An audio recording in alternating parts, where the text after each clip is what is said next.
Hello guys, welcome back to another episode of Soul and Soma Talk. My name is Barbara Thompson, I'm your host.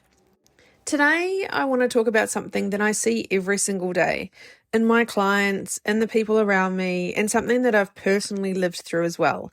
Why do we care so damn much about what other people think of us? It takes so much headspace, time, energy, and I have been there.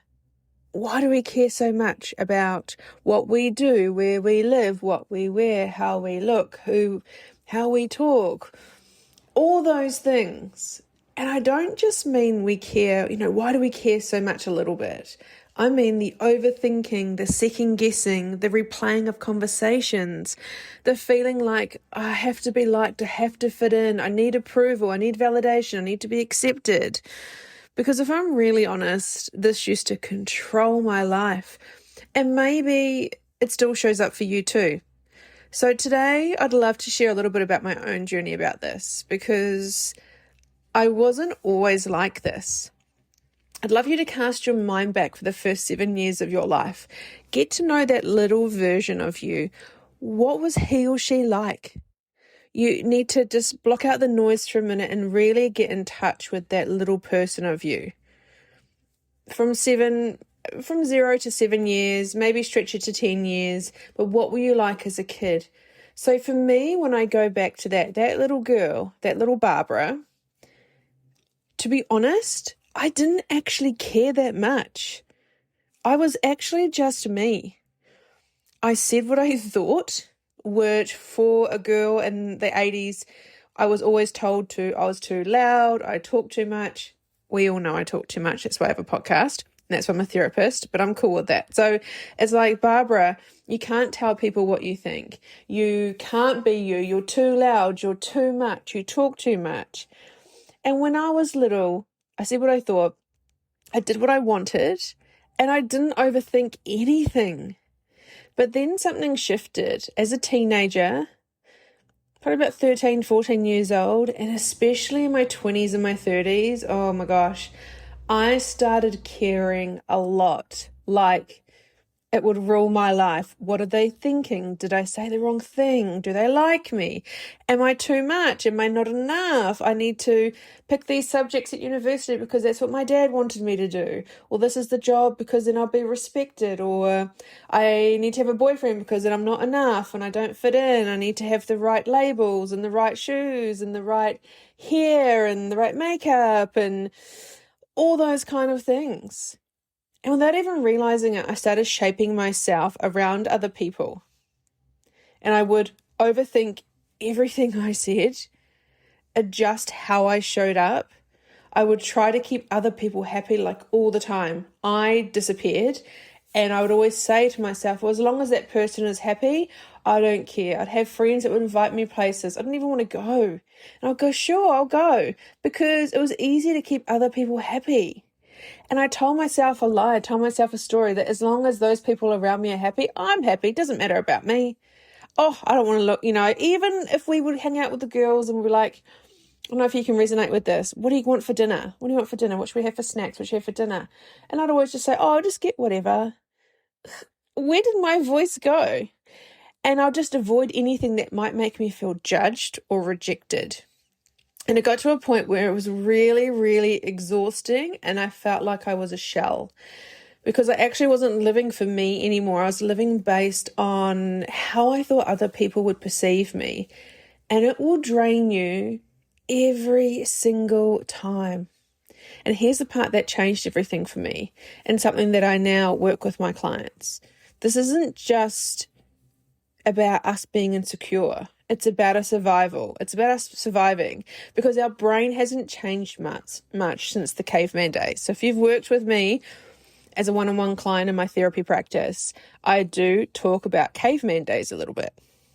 I call it caveman days. I'm sure it's called other things, but let's just keep it simple. I like to keep things very simple. So back then, imagine if you and I were, in the caveman days, being rejected wasn't just uncomfortable. It was really dangerous. And if you didn't fit into your tribe, you could be excluded, left without food or protection, exposed to danger, or just literally not survive. So our brain learned that I need to be liked to be safe. If people didn't like me or I didn't fit in, I'm going to die. And I know that sounds really, really harsh, but you think about it in those days. You know, if we were in a tribe, you and I were hanging out, and I said to you, oh my God, this tribe is like, everyone's the same. We all look the same. We're all doing the thing. This is boring. Let's get out of here. So we would have left. So if we kind of left and the tribal leader saw us, we could have got killed on the spot because our tribal leader is trying to protect the tribe. It doesn't want other people to think, oh, if Barbara and her friend are going, well, other people could go. So it was trying to protect us so we could get killed on the spot because it didn't want to attract unwanted attention. So as other people wanting to copy us, but also unwanted attention, what happens if there was a tiger or something, or other people from other tribes that were watching us, and once we dispersed, we brought attention to ourselves. So that could have been the first thing. You and I could have gapped it and got killed by our own tribal leader and maybe set an example for other people. Another thing could have been we could have actually got away and cruised off and found some different paths and eaten enough berries and survive for a few days, but to the point there's only just two of us. We don't have really any protection and probably not any food, so we could have died of starvation or thirst or just due to the elements. So our brain is still running exactly the same way as it was back then. It hasn't had any, I always say to my clients, it hasn't had any Apple updates. Our brain is still wired exactly the same, but in modern life today, when someone doesn't like you, or you feel judged, or you feel like you don't fit in, or, the classic someone gives you a side eye, or you walk into a room, people are whispering, they look at you, your brain reacts, oh, this isn't safe. And even though logically, we're all good, we're fine, you're not going to die, you're not in danger, but your body and your brain is they don't know that. And so in that moment, we're going to overthink, we're going to people please, we're going to hold back, and we're going to try and control the narrative of how people see us, how we're seen, because we want to feel safe. And this is just where it gets even harder, because now we've got social media. So our scope of being seen, our scope of friends and people in our community is so much bigger than what it ever used to be. We see into people's lives what they want to show us, obviously. So now we're constantly seeing how other people's lives look, how they look, what they're doing, and our brain is comparing and scanning constantly, going, okay, where do I fit in? Am I good enough? Am I doing it right? So not only are you trying to be accepted in real life, we're also now trying to be accepted on online too. What the fuck? It's just too much. And it becomes this constant pressure. I mean, this has been around for a long time. Your parents, my parents, probably that's where it started. Maybe our parents' a little bit. Keeping up with the Joneses. Keeping up, having the right house, having the right boat, having the right holiday home, kids going to the right school, blah, blah, blah. We all look a certain way. We have to be liked. And again, sorry, it's just, I can see my growth, and even talking about it, I'm like, who cares? But I have to acknowledge that I wasn't always like this. I started out like this, not caring. And when I say not caring, I actually don't care. And then I cared, and then I've gone back to not giving a shit. So, but again, when we're in this constant pressure, let's just go back to that. When we're in this constant pressure, we want to keep up, we want to look a certain way, we want to be liked, we want to fit in with everyone. You lose yourself in that because you're doing it for other people. I mean, who are you? What do you like? And this is what I had to learn, and this might be a little bit hard to hear, that most people, and I know that you know this, most people aren't thinking about you as much as you think that they are. They're thinking about themselves just like you are. And really, if they're going to judge you on all those things, do you actually want to be friends with them? Most of the time, they're very empty, soulless people. And the ones that bitch and moan. So if you have a group of friends and they're always talking down about people, guess what they do when you're not there? They do the same for you. People have one speed. People show you constantly who they are just because you're a good person. I mean, everyone's a good person. I believe that everyone is a good person at heart. But you know what? Not everyone's going to like you. Not everyone's going to like me. Not everyone's going to like us. And that's really normal. And actually, that's okay. It's hard though, right? We want everyone to like us. I get it. And because you're not meant to be for everyone, the goal isn't to be liked by everyone. The goal is just to be you. How does that sit when I say to you, just be yourself? Most of my clients like, oh, that feels really uncomfortable. I don't even know what that is. I don't even know who I am anymore. I don't even know what I like. That's cool. What a good place. What a place to start. And it's all about taking your power back. It's saying, now some of these things you might be like, oh, I could never do that. You can. I know that you can, but you can't go from one extreme to the other. This takes time. This takes something called doing the work. This is exactly what it looks and feels like. So when you take your power back, it looks like that you say what you actually think. You're not a bitch. You're just saying what you actually think. Doing what feels right for you. Not filtering yourself all the time. Being okay with people misunderstanding you and not kind of getting you. And I know that feels really uncomfortable because your brain is like, well, that's not safe. But remember, you're not in danger. You're just stepping out of your old conditioning. And that's the work. That's what I do with my clients every day. We don't just look at the behavior. We understand why it's happening and we can change it from the root cause. And if this is something that you're struggling with, if you feel like you're constantly overthinking, worrying about what people think and shaping yourself to be around others, just know that there's nothing wrong with you. But there is something deeper going on and you don't have to keep living like that. It's like, so as I said before, go back to that little person from 0 to 7, 0 to 10 years old if you have to. Look at some old photos, try and get as much information and literally just sit with that little version of you and be like, what was I actually like? And so like what I said, I would do what I want, speak my mind, be Barbara. And then something changes. For me, when I went through my teenage years and all of a sudden boys were part of my life, I had so many guy friends. Heaps my whole life, and up until I met my ex-husband, until I was 24, I had heaps of guy friends that were just friends. I didn't overthink it. And the thing is that when you're yourself, you attract other people that are yourself. But something changed when those teenage years, and you go through those awkward stages when your body doesn't feel like your body. And I remember I remember being a teenager and having to have all the right things, like the pencil case, the school bag, the shoes, that, like, when I mean everything had to be what everyone else had. And, I wanted to fit in, and I want to say to that girl, why don't you be yourself? Like, there was no room. No one else was saying to me, well, what do you want, Barbara? What do you think? It was just wanting to be like everyone else.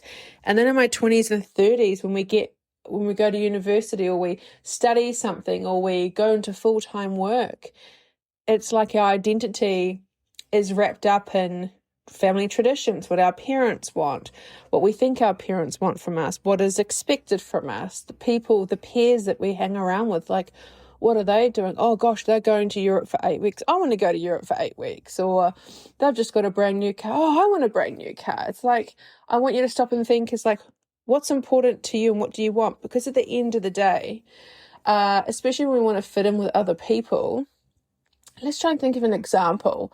Like, I know how empty it feels. It's almost, but it's a really quiet hum over the years. It's not like this. You're probably listening to this now and going, most of the time I feel pretty good, I don't mind doing things. It's not that we're not doing things for other people. It's more like our life, our core values is all driven by what other people think. And it gets to the point of, well, what do you think about yourself? Because at the end of the day, that's the only thing that matters. You're with yourself 24/7 and you have to live with yourself. But I think for me, especially getting into my late 30s, it got to the point where I was put in situations and having conversations with people that I was like, just slowly over time, I was like, I don't know what I like anymore. And even my choice of music as a kid, like I liked a lot of R&B and stuff, and none of my friends liked that. And so I never told them what kind of music I liked because I was too embarrassed. Like I was like, oh my gosh, if I tell them what music I like, they're going to laugh at me. And I remember telling a couple of my friends that I liked, a certain artist, and they laughed at me and like, shame, that's stupid. And I mean, it's like we haven't grown that muscle for that muscle to be strong enough to going, cool, you don't like my music choices, fine. But it does go a lot deeper than this. So it's like, how do I explain it? So over the years, it was like, how do I explain it? I'm literally doing this off the top of my head, by the way, because that's how I do my podcasts, how I do my episodes. It's like, so as a kid, like I said, I was just me. I didn't actually care what people thought of me. And then as a teenager, I would be constantly reading people to be like, am I liked? I was popular. I did have a lot of friends. That wasn't of concern, but I still I wanted to fit in. I wanted to be liked by everyone. And then it got to the point where I didn't care about myself anymore. All I cared about was the people around me. Are they okay? Are they safe? And I'd do anything for them, but I would just block myself out, if that makes sense. And I would do all the things that my parents wanted me to do because I wanted their validation and love. And I didn't have a brain for myself. Does that make sense? When you kind of think about it, I wasn't thinking for myself. I was just like a sheep. I was just following everyone along and didn't once question, hang on, is this what Barbara wants to do? And then I guess it got to the point, if you're in your 30s, I guess, and you do start to do some of that identity work, like, oh, okay, my life is like moving forward. What do I like? Where do I want to be? What do I like doing? And in that sense, even if you're listening to this now, oh, Barbara, I really care about what people think. Why? And where did that come from? Because I guarantee that little person didn't give a shit. But it's the little things like your parents are like, oh gosh, can I think of an example that my parents would say to me? It was just really caring about what other people thought about us. So be the good girl, be quiet, don't be seen. You just have to be I can't think of an example, but I'm sure you guys can, of what your parents are like, I can just, all the manners and all the good manners and stuff came up. So that's like a normal human thing, is saying thank you to people and please and being polite and being courteous. But it was more than that. It was like, oh, yeah, I know, just the subjects at school I wanted to take. And my dad was like, you're not taking that. Or the career I wanted to do. He was like, oh, no daughter of mine's going to do that. I was like, what? Like, of what other, and even judging like what universities people would go to. I was like, oh my God, to my parents, like, who gives a shit? But you follow along. And, if you've got children, it's interesting to, when you allow them to be themselves, does that trigger you? When you're out in public and your child is wearing the thing that you don't want them to wear, or being themselves, or being authentic to themselves, does that trigger you? Oh my gosh, I don't want other people to judge me, or that comes part of it too. And it becomes into the conditioning of how we've been brought up, but also our survival brain. When people give us the side eye, a chemical reaction happens in our body. Like, I know it sounds drastic, but when someone gives you the shit eye, or looks you up and down, or you've got a group of friends and everyone's going to this barbecue, but you haven't been invited, I can guarantee your survival brain's like, oh, I'm going to die. And it's just because we feel left out. And I work with my clients to help them rewire that side of us. It's like, we strengthen the muscle. We strengthen, what do I want to do? What do I like? And then with that, just the understanding of how our brains work, I think that really helps too. Before I finish up this episode for today, I wanted to give you something that you can actually take away from this and start using today. Because understanding this is one thing, but changing it is another. And if you're someone who feels like you care way too much about what people think, I want you to try these. The first step is awareness. I want you to catch the moment it happens, because most of the time this is happening so quickly and you don't even realize it. So next time you notice yourself replaying something someone said to you, wondering what someone thinks of you, or having that feeling that you're feeling like tight and anxious because you haven't been included in some plans, or you feel left out, or you feel judged by someone, I just want you to pause and say to yourself, I'm not doing that again. No judgment. You're not trying to fix it. All you're doing right now is noticing it, because when you notice it and become aware of it, things happen, things move, and things shift. So that's one of the first things, is just awareness. Catch it when it's happening. You're not going to catch it a lot of the times, but the ones that you catch, I want you to go, oh, I'm doing it again. I'm doing it again. Oh, that's interesting. Wow. I knew I cared about what people think of me, but holy shit, I care a lot. And notice it around the other people around you, your girlfriends, your partners, your family. Like, just notice. Just go, oh, that's interesting. And then what I want you to do is we're going to name what your brain is doing. So this is where it starts to shift. So instead of believing the thought, I want you to label it. So say something like, oh, this is my brain trying to keep me safe. Oh, yes, that podcast that Barbara did, this is a survival response. It's not the truth. And then when you do that, you start to create space between you and the thought that you had. And then you're no longer inside it. What you're doing is like you're observing it from, like, you're looking down on the thought. Does that make sense? And that can calm your nervous system as well. What else? So also, this isn't just something that's in your brain. It's also in your body. Like, why we care so much about what people think of us. So when you feel that spike, your heart racing, the sweats, the anxiety, I want you to put your hand on your chest or your stomach. Some people like putting their hands in their stomach. Some people like to put their hand on their chest, whatever makes you feel like safer. And I want you to take a slow breath in through your nose and out through your mouth. And say, I'm safe. Even if it feels a little bit weird and orkies, and I want you to stay with it, because you're teaching your nervous system something new. You're showing that this isn't danger. Another one that's quite powerful. Instead of asking, oh no, do they like me? What do they think of me? What do they say about me when I'm not around? I want you to ask yourself this. What do I think about them? What do I think about the situation? Did I show up in a way that feels right to me? Because when we focus on other people, we lose our sense of self. We're focusing on other people. So this brings us back to us. Like, oh my God, what do they think about me? Hang on. Take a moment. Are they high value? Are they good enough to have in your life? Just because you've been friends with them since kindy, or just because your kids went to play group together and you met there and you've been friends for... Nah, sorry, that doesn't float with me. You become the 5 people you hang around the most. When you have a circle of friends and family, they need to be the right choice for you, because that's who you become. If you're surrounded by people that gossip and bitch and leave people out, you will become that person.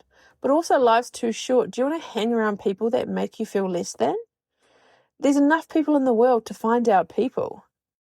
There you go. I said it. So what we do is we flip that question, bring it back to us. Always, what do they think about me? Hang on, what do you think about them? How do they make you feel? When you hang out with someone or a group of people and you leave, like, do you feel drained? Do you feel happy? Do you feel like the relationship is back and forth, or is it one-sided? I know that you know all this. And I don't want you to hear that I'm saying, oh, I care a lot, and then I want you to not care overnight. I don't want you to go from, I really care about these people, and then I'm not going to care about them, because that doesn't work anyway. I want you to start small. Let's just look at some small points. Say what you actually think in a conversation. Try that. Or maybe tell people what your favourite movie is, or your favourite book, or your favourite music, or your favourite food or wine without judgment. And if they don't like it, just go, okay, cool. We're not all supposed to like the same things. And maybe post something on social media about your life that you're not overthinking. Or don't tell everyone everything about your life. Don't over-explain yourself as much. And then maybe let the silence happen. Maybe be a little bit uncomfortable with things. Because nothing bad actually happens. This is how we rewire our brains. Some people like to journal, so let me give you another tip. So if you're someone that likes writing things down or journaling, what you could do at the end of the day is write something down like this. Where did I hold myself back today because of what someone might think of me? So I'm going to say that again. If you like to write things down and you like to journal, where did I hold myself back today because of what someone might think of me? And what would I have done if I wasn't worried about that? That's pretty cool, hey? So it's not about becoming a bitch or someone who doesn't care at all.